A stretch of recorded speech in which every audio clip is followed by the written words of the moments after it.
Hello, graduates. Hello, families. Hello, colleagues. I'm Charlotte Sussman. I'm the current chair of the English department here at Duke. It's such a pleasure to be here with you all, live and in person. I don't think the satisfaction and really the thrill of saying that is going to wear off anytime soon. I know that for many of you in this year's class that you didn't have an in-person high school graduation, and I hope it feels particularly sweet to all be here together today. So you might wonder, well, I'm wearing red on this day of celebrating all things blue. And as is traditional for professors, people with PhDs, I'm wearing the colors of the school where I earned my PhD, which was Cornell University. Oh, I didn't expect that. Yeah, Cornell. Okay. Today I'm particularly honored to be wearing the robe of my dear friend and colleague, Srinivas Aravamudan, from whom I learned so much and who left this world far too soon. This year, Duke Centennial is a time to think about such legacies, about the friends and teachers and mentors who aren't here with us. But it is also, and perhaps more so, a time to think about the future. My younger son graduated from high school last year, so I might be able to guess what the parents and other family members here might be feeling today. A little whiplash at the speed at which a tiny, dependent creature, interested perhaps in puddles or trucks or dinosaurs, has become not just independent, but also deeply reflective and articulate about themselves and the world around them. You might feel a little worried about what they'll do next in the challenging world in which we find ourselves, but I bet you're mostly just enjoying getting to know the thoughtful, creative, funny, and independent person your child has become. And maybe you're trying not to cry, though that's a battle that I know that I lost myself. The pleasure of getting to know your children is something we've been grateful to experience for the past 4 years. It's an open secret about teaching that we learn as much from our students as they learn from us. And you can see from the graduation booklet the range of subjects in which they've done original research and the impressive variety of creative writing projects they've undertaken. And that list only scratches the surface of the papers they've written on Shakespeare and Zora Neale Hurston, on literature's relationship to the environment, and its relationship to existentialist philosophy.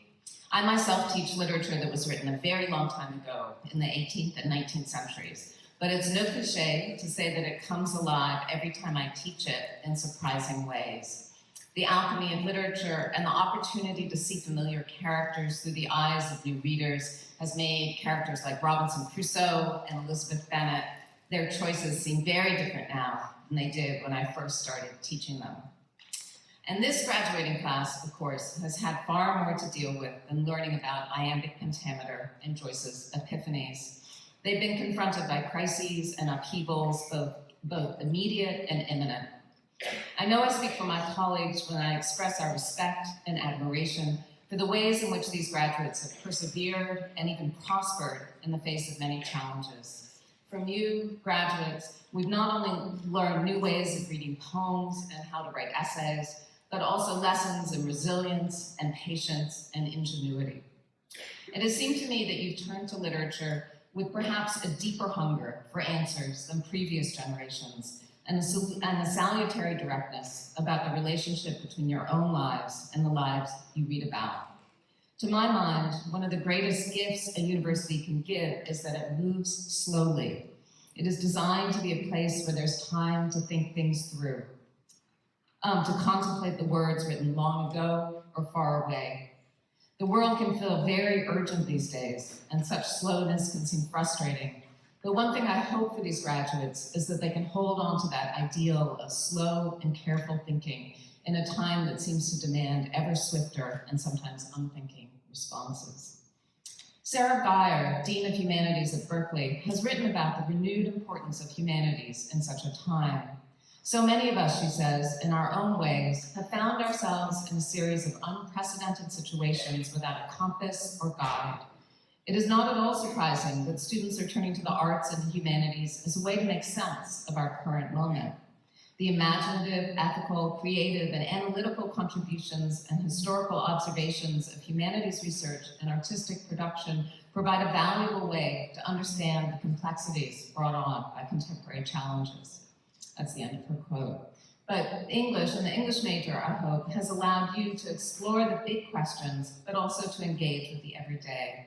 And I hope that as you journey out into the world, literature continues to be a solace, a medium, and an analytical tool that will help you wrestle with all those pressing questions. Transitions can be joyous, but they can also be hard.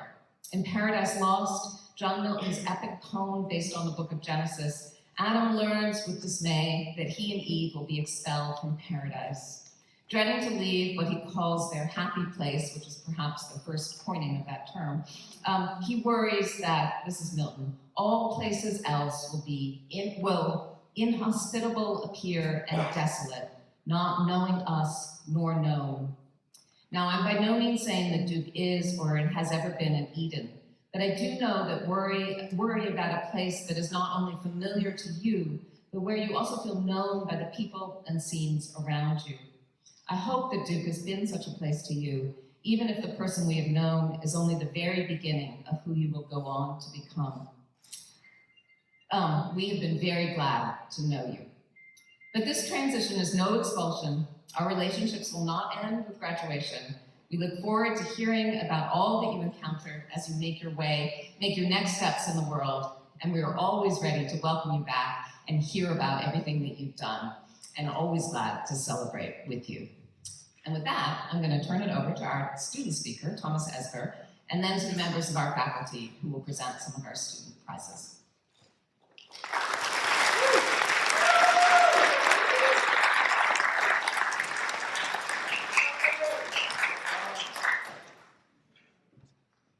Thank you. Hello everyone, happy Mother's Day. My name is Tomas. I'm a graduating senior, and I'll offer here a brief reflection on my experience studying English at Duke. I had a professor of creative writing here who told me that if you read something once, you've not actually read it. Reading something for the second time constitutes actually reading the thing. This is the same professor who, as if like clockwork, would rip apart each and every one of the short stories we wrote for his class week in and week out. When I say like clockwork, I really mean it. Discussing stories in Professor Akhil Sharma's creative writing class was much like taking apart a watch, studying its ticking components, its gears, large and small, interacting. As we took apart these stories, we often asked what was being put in service of what? How are these components cooperating to make something bigger than themselves move forward? I took Professor Sharma's class twice. He really is that good. Studying creative writing, it seemed to me, was like discovering a hidden backdoor to pieces of writing. In more than one way, I felt as if I was no longer brushing my feet on a welcome mat, waiting patiently to be led into a piece of text. Instead, I was coming in through the back, and it is from this previously unconsidered angle that my study of English became much more rich. It's important to read a work of literature at least twice because words can have double meanings. For example, Shakespeare's plays and poems tend to be rife with puns and wordplay. Sonnet 2 is an example of Shakespeare's so-called procreation sonnets, in which, as the title half suggests, the poem's narrator encourages its addressee to be fruitful. Here is an example. When 40 winters shall besiege thy brow, and dig deep trenches in thy beauty's field, thy youth's proud livery, so gazed on now, will be a tattered weed of small worth held. Essentially, you'll grow old and ugly. Ouch. Then being asked where all thy beauty lies, where all the treasure of thy lusty days, to say within thine own deep sunken eyes, were an all-eating shame and thriftless praise. An all-eating shame is both a shame that consumes you utterly, but also it is a shame generated by you having consumed everything in your lusty days. In the same line, thriftless praise suggests both a praise for having lived a wasteful life, but also praise which is worthless, thriftless. Of his much acclaimed novel, An Obedient Father, Professor Sharma wrote, "The book moved between two registers, the domestic and the political. This kind of movement is something I look for in novels. Imagine being a doctor in an emergency room flooded with patients. Imagine being the same doctor going for a jog along a river. Both registers exist in the same life. End quote. Sharma's comment turns out to be another compelling reason for reading twice. Both registers, the intensities of work, the solace of the jog, exist in the same life. What one reading might reveal to us, a second reading might contradict.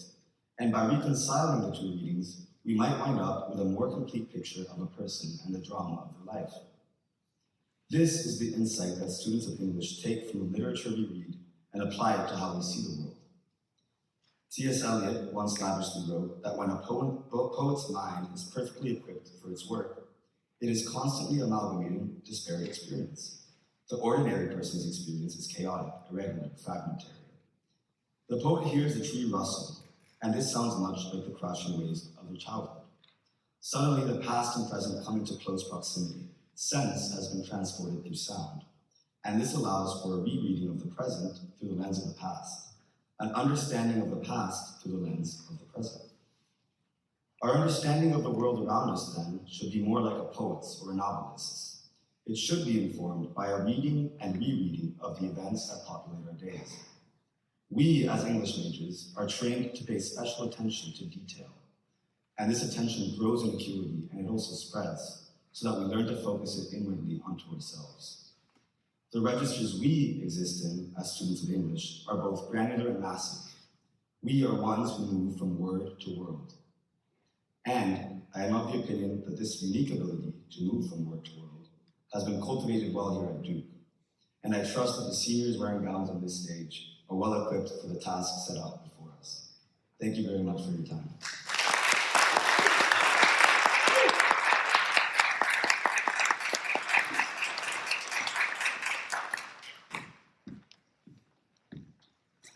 Hi everyone, I'm Arti Vade, and I'm presenting the award for the most original honors thesis to Heidi Ann Smith.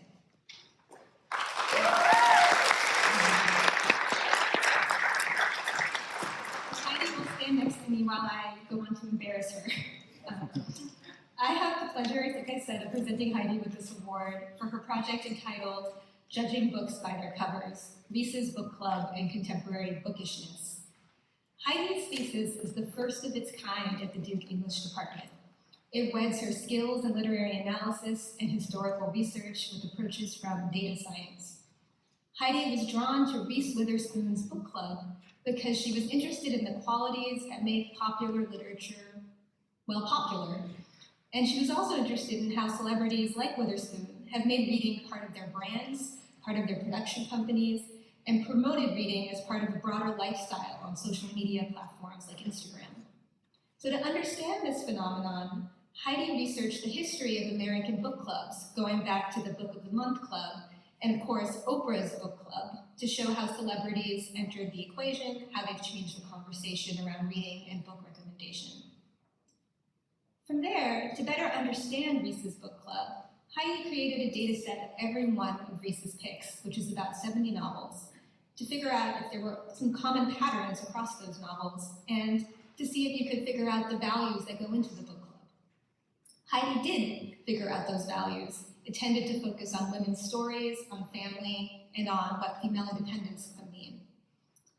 So, in case you're wondering, after some tests, Heidi found out the most representative novel in this book club list was Delia Owens' Where the Crawdads Sing. It contained the most themes that were common to other books in the dataset. The least Reese novel, if I may, was R.F. Kuang's book called Yellowface, which was a kind of excoriation of the publishing industry, if you haven't read it.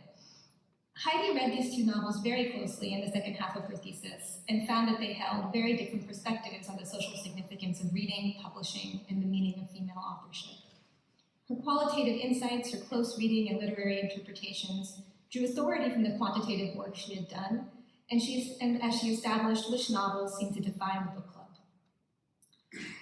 Heidi's thesis is a model of interdisciplinary research, which is something we hear a lot about at Duke. It brought the sciences, literary studies, and cultural sociology together in a new way, and I know it taught me a great deal about how young readers end up picking the books they do. So please join me in congratulating Heidi.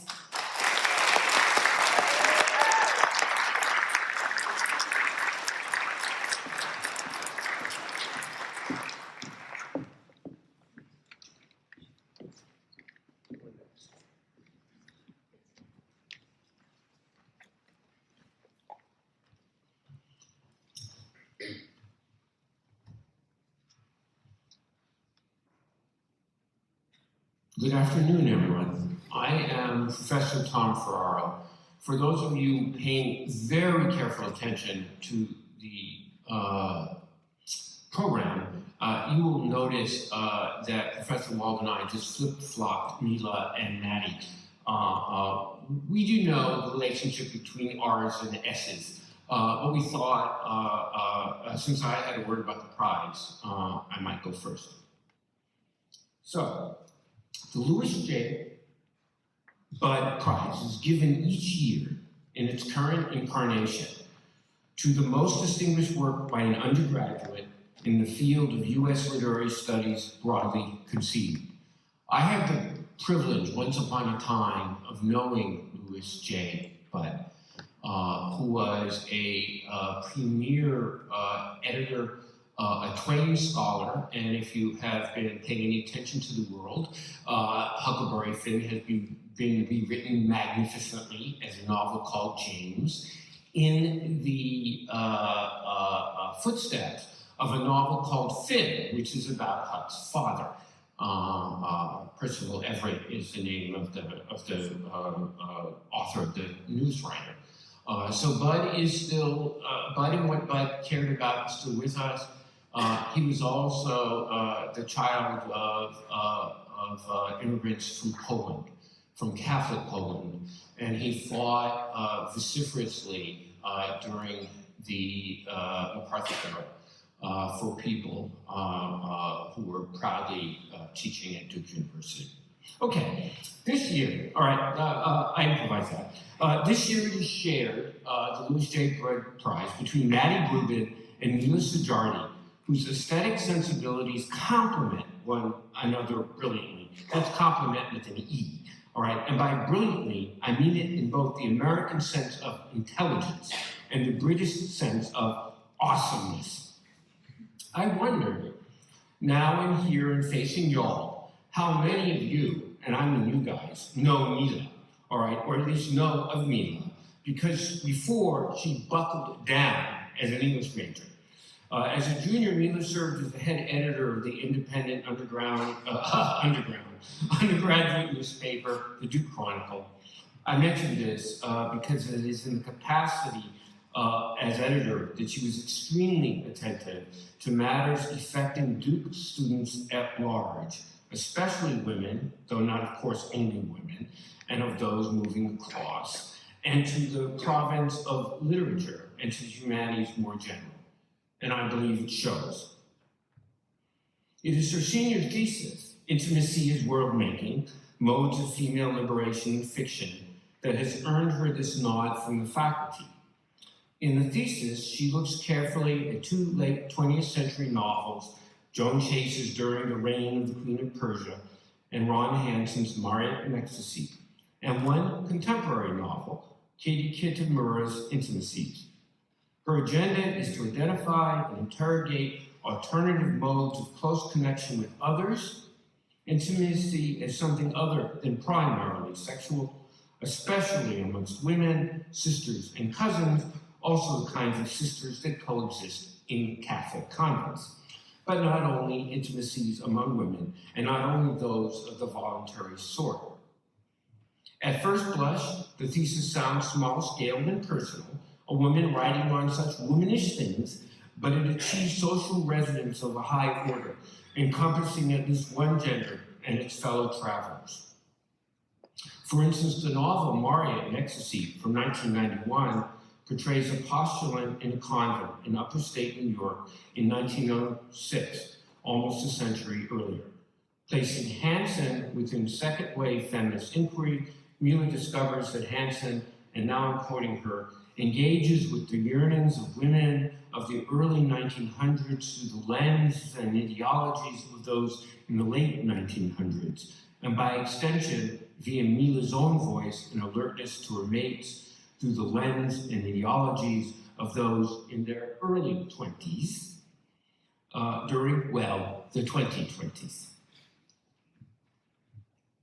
Truth be told, Mila has excelled in a variety of U.S. literature and theory classes, and it is not, as many of you know, since her involvement in all three novels of her senior thesis for Kickstart, It is, all right, I missed something.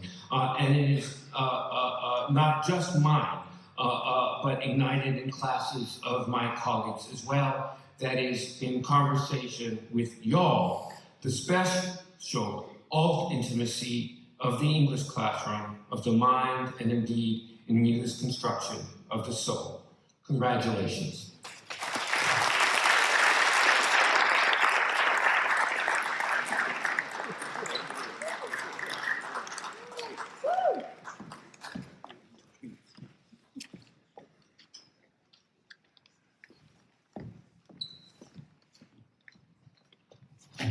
Hello, happy Mother's Day. So I want, by a show of hands, because I am a teacher, to ask, how many of you are even a little concerned about the rapid proliferation of intelligent machines and what it says about our humanity? Show of hands. Well, I may have been, until I started working with Maddie Rubin, erstwhile engineering major, whose experience in Professor Taylor Black's Bob Dylan class brought her over to the light side of the force, the English department. Armed with an appetite for some of the most challenging, enigmatic, and non-conforming among artists, an intelligence that never ceased to amaze me, and a wicked sense of humor, Ms. Rubin set out to understand how these guiding spirits had learned to live with and maybe even come to love the machinic by embracing their failures, their idiosyncrasies, even their character defects in what she calls extreme acts of devotion to personality. In so doing, they also defiantly asserted their humanity. Borrowing a term from stand-up comedy, Ms. Rubin calls these defiant acts of self-assertion committing to the bit, which means doubling down on the joke, even and maybe especially when the joke is on them. Among the diverse cast of characters weaving their way through this thesis are comedians, Charlie Chaplin, Andy Kaufman, French theorists, writers, artists, a mathematician, Norbert Wiener, and especially the mad prophets, Valerie Solanas, famous for shooting Andy Warhol, and the stark raving French, sometimes surrealist theater critic, Antonin Artaud. I am in awe of the skill with which she wove them into a truly profound meditation on the human condition, with wisdom, insight, and witty elegance at which I can only marvel. I've been advising senior theses at multiple institutions for more than 30 years. I look a lot younger than I am. And as I wrote in my comments, I have never worked on a thesis at any level that has so effectively synthesized so much difficult material and so creatively transformed it into a deeply engaging and witty meditation on an original concept that captures the anxieties about being human generated by the development of machine intelligence. Since I feel keenly that I cannot do justice to the truly brilliant, and that is not a word I use easily, achievement of this work, let me give you a small taste of Ms. Rubin in her own words. Here is her opening description of Charlie Chaplin's groundbreaking 1915 Little Tramp. In the following pages, I will transfigure the Little Tramp into something of an aspirational character, a beacon of hope for all those dancing in the direction opposite the assembly line.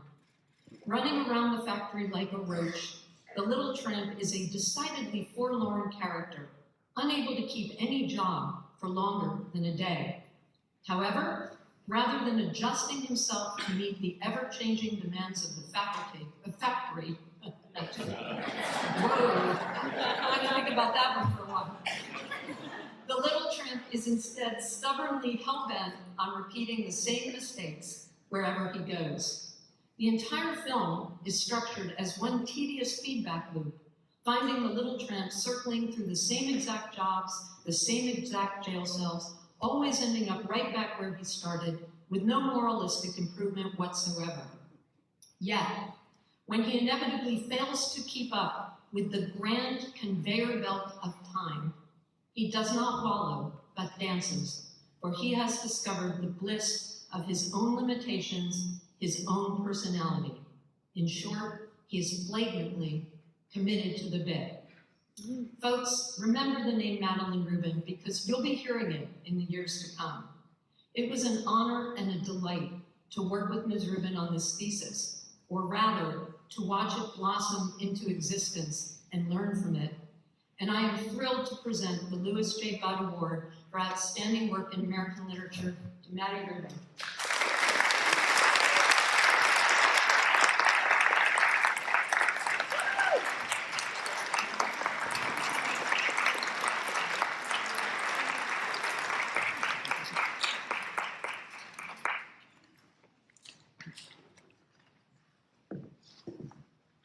Hi, my name is Taylor Black. I'm here to present an award.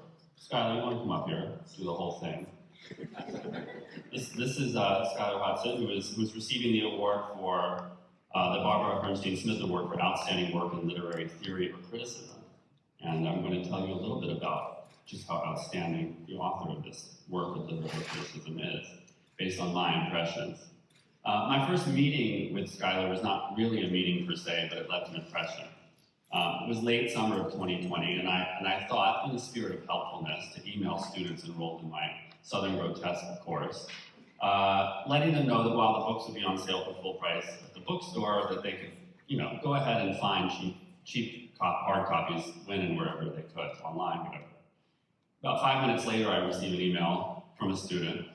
This doesn't usually happen, especially before the semester. I don't usually have enough nerve to do this. Reply all from Skylar saying, because of COVID and the pressures put on local bookstores, that it might be a good idea for people to think about purchasing these books somewhere local.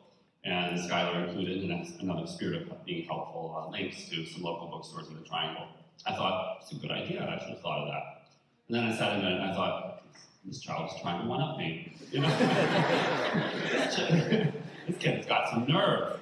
And if there's one thing I like, it's a student with nerve.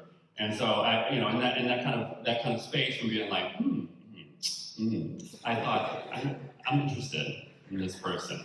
And I thought to myself, just who is this person? Skylar with a J, Skidler. I was trying to pronounce it. Who is this Skylar? Who indeed? In the weeks that followed, I got to know Skylar quite well. This course was offered as part of the Focus American Experiences cluster, and it was offered during a time when faculty were permitted to either teach online or in person or some hybrid of the two. We were one of the only courses I can think of that felt like that were sort of happening in real life. Felt a little bit like we'd set up shop on the moon or something. So my initial sense of Skylar was tuned in, full of nerve, interested in the place where they are, and investing in that place turned out to be true. It didn't take me long to realize that these qualities forming the foundation of Skylar's personality were also virtues, intellectual virtues, personal virtues. Skylar always has something to say. So who's related to Skylar in the room, by the way? Oh, so I don't have to tell this to you, right? Skylar always has something to say, even when Skylar's not saying it. I can tell it's there. I learned to appreciate, rather than take the bait, Skylar's usual contributions as I came to know them better. At first, this took some doing. Skylar likes to ask questions like, why did we read this? Or what do these things have to do with each other? Again, nerve. Always giving me that perplexed, what are you talking about look, as I attempted to explain. But as I learned, Skylar does this out of a sincere desire to know why we do the things that we do, why we in fact read the things that we read, and what in the world they have to do with each other. These are actually very important questions, and they have to do with Skylar's sense of being grounded in place and with making this undergraduate education a way to be placed. I learned over time to appreciate Skylar's sort of wonderful ambivalence about life. And I say ambivalence, it's a word maybe we're not used to hearing as being a compliment, but ambivalence is the ability to think about things in more than one way. It's a state of being mixed, of having mixed feelings, of having a feeling like things are complicated. This to me seems to be totally true of Skylar.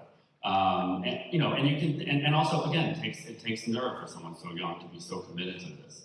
I think of a kind of conceptual or cosmic relative of Skylar's, Joni Mitchell, who around the same age had enough nerve to write a song called Both Sides Now. I looked at love from both sides now. It takes a lot of nerve for a young person to write this. And I thought about that again this year during the Grammys when Joni Mitchell shows up. after years of being sort of off the map. She's had a stroke, she's recovering, to sing that same song. She shows up this beautiful figure of living death, here to offer the predeceased some wisdom about what it's like to see things from both sides now. Skylar's ambivalence is a gift. It's one they've nurtured over the course of their undergraduate studies and that they worked through in their thesis. I learned to accept Skylar's sort of otherwise way of doing things as an extension of this gift. In a course on Southern literature, Skylar wrote about California. In an independent study on Joan Didion and the literature of California, Skylar wanted to talk about the South finally. And this thesis, for which Skylar's winning this award, about LA and the figure of the freeway, there were so many obvious ways for Skylar to talk about film, to talk about Hollywood, and Skylar went instead to the novel, sort of a counterintuitive approach. The thesis not only deals confidently with its secondary literature and its questions, balancing a grasp of what it is the critics have said, as well as offering unique insights that emerge out of Skylar's complicated thinking in this context, but it also lays out its own arguments in a compelling manner. This is largely a result of Skylar's commitment there to recursive analysis, to reflection on restatement, reconfiguration of the primary questions and problems that the thesis is interested in addressing. A passage, for instance, making an argument about Thomas Pynchon's novel, The Crying of Lot 49, elaborates Skylar's sort of central claim about the bewildering effect of the Los Angeles freeway system as it's registered in the book's descriptions, but also clearly discernible by anyone who was attempting to drive through LA during rush hour, which lasts all day long and all night. And also something there to say about the human condition, specifically as it relates to our sense of time and how it establishes our fantasies about what it means to be alive. The body, Skylar argues, offers persistent, even inconvenient proof that the post will impose itself despite our best efforts. Analogously, it is the, quote, bewildering effects of the freeway that says something about the laceration of the self across the stretched out, globalized generality, without petition to discernible political action. Skylar argues in this thesis that in LA at least, the freeway has become something akin to the Henry Ford assembly line. Only in this case, it is the passengers in the cars that are being mass-produced into themselves over time. The freeway is the place where life happens, it's the place where time passes, it's the place where thoughts come. The reason Skylar is so special and the reason they're receiving this award is because of this kind of essential preternatural ambivalence. Through Skylar's eyes, nothing is as simple as it seems. And this thesis is the product of someone valiant and committed to asking questions that do not need answers. Skylar's ambivalence about the human condition is not so much premature as preternatural. For now, you'll have to take my word for it, but one day you'll find yourself browsing through the books in a bookstore, hopefully a local one, where you'll pick up a book written by someone with a funny-looking name. You'll ask yourself the same question I asked: who the hell is Skidler? It sounds familiar, Skidler. Skylar. But then you'll open the book, you'll buy it, and take it home. You'll see what I see: an unusually beautiful thinker whose wisdom is comic and whose humor can be cutting and abiding, and who has the instincts of an untimely, ambivalent prophet committed to looking at life from both sides.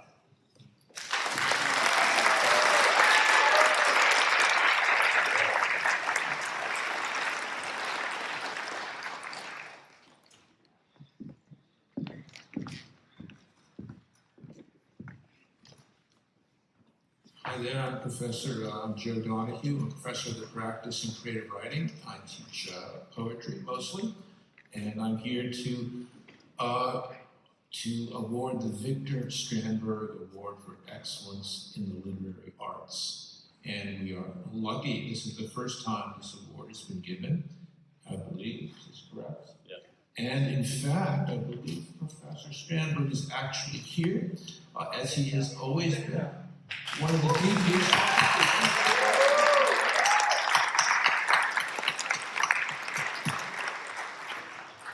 Professor Victor Strandberg has long been the secret friend of all who teach in the writing of poetry at Duke. His deep devotion to the art routinely opens the ears and hearts of Duke students to the transformative power of poetic form and language. So, it makes perfect sense that one of the first students to win the newly established Victor Strandberg Award for Excellence in the Literary Arts should be Marina Chen, a deeply accomplished poet whose honors project in creative writing is a work of subtle music and intense imagination, and one of the finest I've ever. Oh, and Marina's here too. An already accomplished and prize-winning poet, in her Distinction Project, Marina challenged her already considerable poetic gifts. She was eager to enter the untried realms of the poetic sequence, what Professor Nathaniel Mackey calls the long song. Each poem would be out to find its own way, phrase by phrase, to unexpected fullness and surprising completions. As the academic year went on, Marina dove deep into herself and into poetic tradition, arriving at a place where everything that entered the field of the poem did so out of a prompting that seemed to come from the poem itself, a powerful illusion that is a sure sign the poet knows exactly what he, she, or they is doing. Reading wide and deep, we travel through scenes, landscapes, temporal planes, sensual pleasures, complex personal moments, hypnotic childhood intensities, and turns of thought that verge on the spooky. This poet will not be dissuaded from the work of the imagination. While there is humor, anger, grief, maybe even a touch of snark here and there, Marina emerged over the trials of writing as a poet wildly devoted to beauty. Her visual imagination is extraordinary. She makes worlds float before the reader. Could be a bunch of mythic horses, could be a shopping aisle, could be the landscape of the Pacific Northwest, could be the enigmas of a deep past. Whatever she writes about, her verbal music quiets time so that the reader can linger a bit, can feel the tenderness and heart of a poet who is fearless in bearing witness to the world. Though she's only at the beginning of her poetic career, Ms. Chen can already do what so many lesser poets never really figure out in a lifetime of writing. Somehow, through precision, she arrives at mysteries. The concluding poem in Deep and Wide, Silver Stills, would be a crowning piece in a first book. Reading just even a few lines, it would be a book I would instantly buy. Perhaps in one of those bookstores Professor Black mentioned. The poet is masterful in placing each gem-like perception in the flow of others, how we imaginatively travel with each new line. But of course, we do that with each of her lines, in each of her poems. It has been an immense privilege to watch this extraordinary talent unfold. Please welcome Isabella to the nation.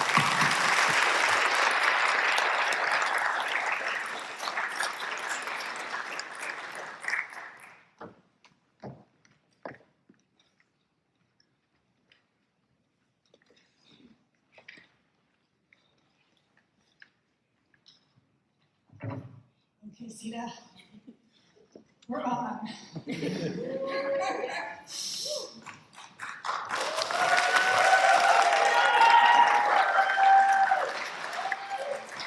So I am Professor Kathy Somniakis, and I am a Victorianist.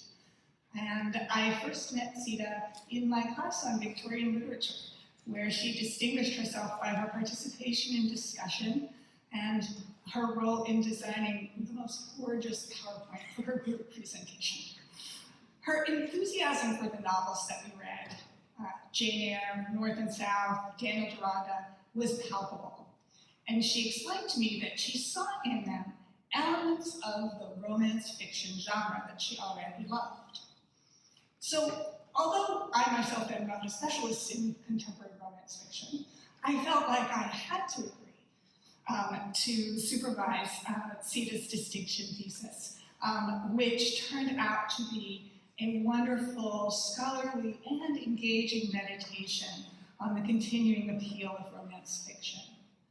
I nominated for her for this award because this is an award about sort of, I don't know, embodying something special about English majorness, I think. And Sita's energetic and enthusiastic defense of romance fiction's liberatory potential is essentially a defense of readers and their pleasures, of the continuing joys of print media, of the ways in which reading builds community, enables a reimagining of the world, and has value beyond the monetary values of the print industry or the cultural capital of the education system. And that insistence on the value of reading as an aesthetic, political, social, and personal pursuit is why I nominated her for this award. So, congratulations.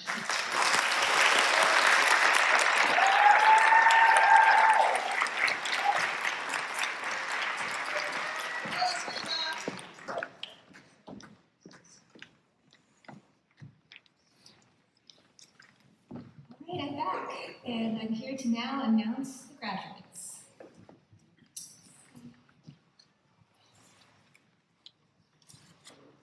Nima Babajani Karemi.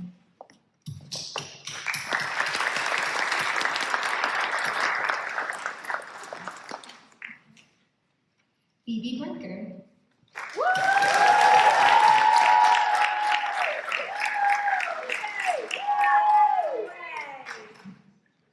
Marina Jingham Chen.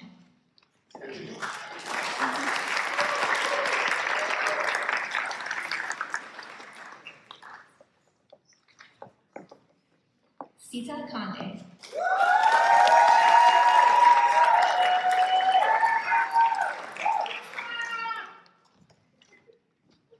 Tomas Elias Esper.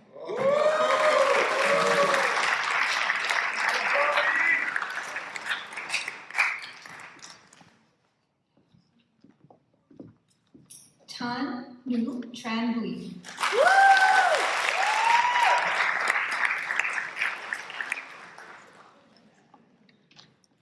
My apologies, I'm looking at small text. Morgan Lee Fletcher.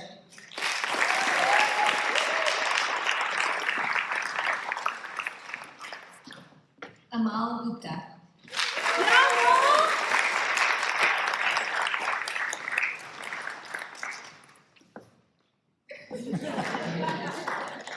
Caitlin Marie Hansen.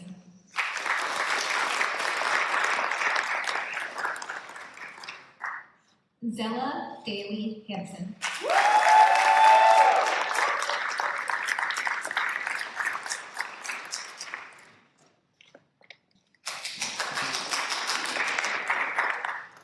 Arlo Stevens Henriksen.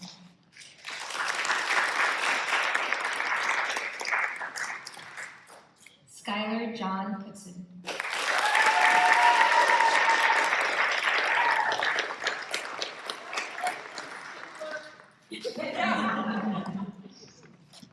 Chase Elliott Johnson.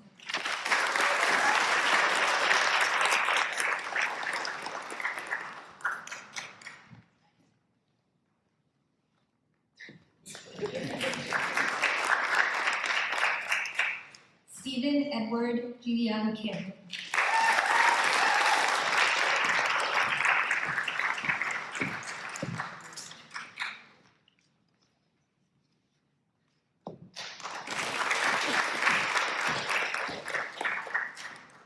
Maria Shin-An Lin.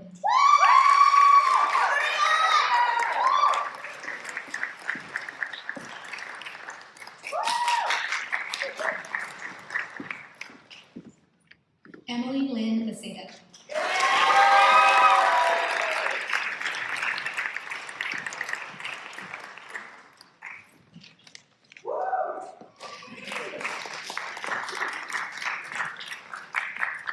Mia Catherine Malden.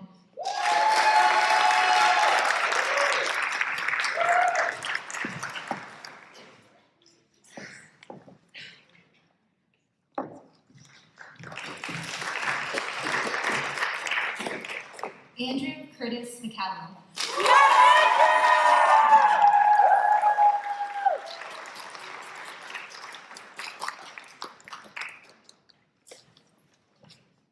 Hannah James McKnight.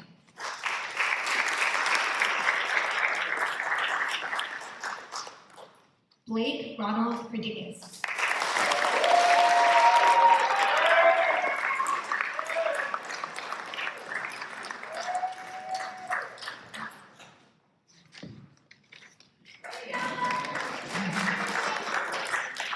Madeline Rubin.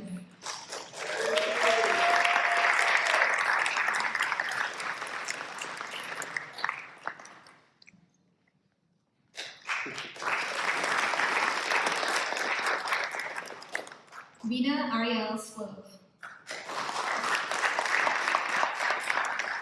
Heidi Ann Smith.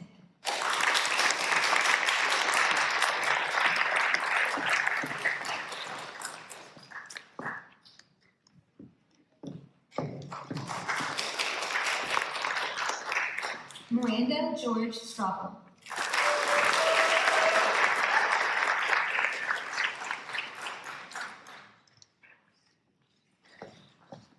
Neela Surjati.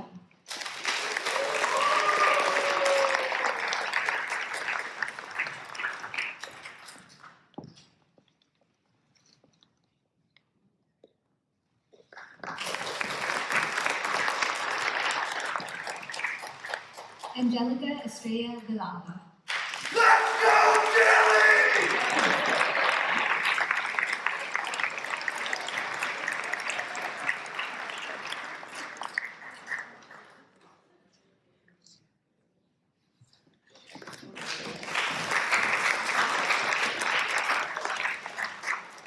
Claire Long.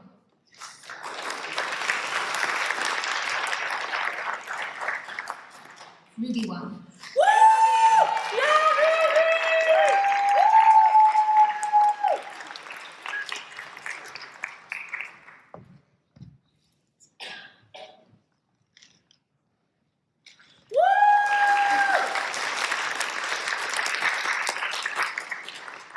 Margaret Grace Wolf.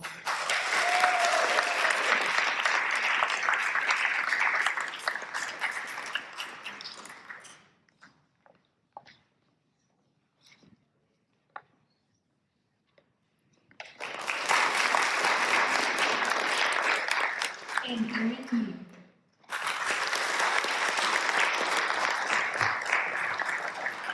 So join us in congratulating all the graduates one more time.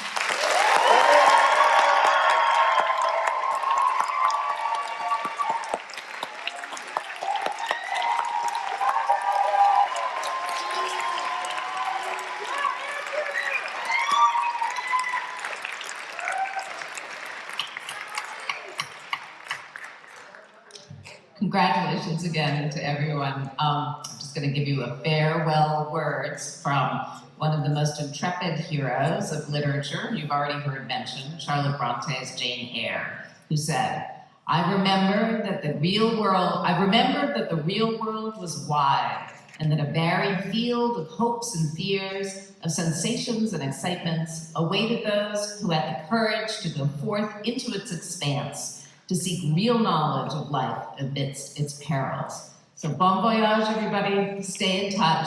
Happy Mother's Day, and enjoy the afternoon.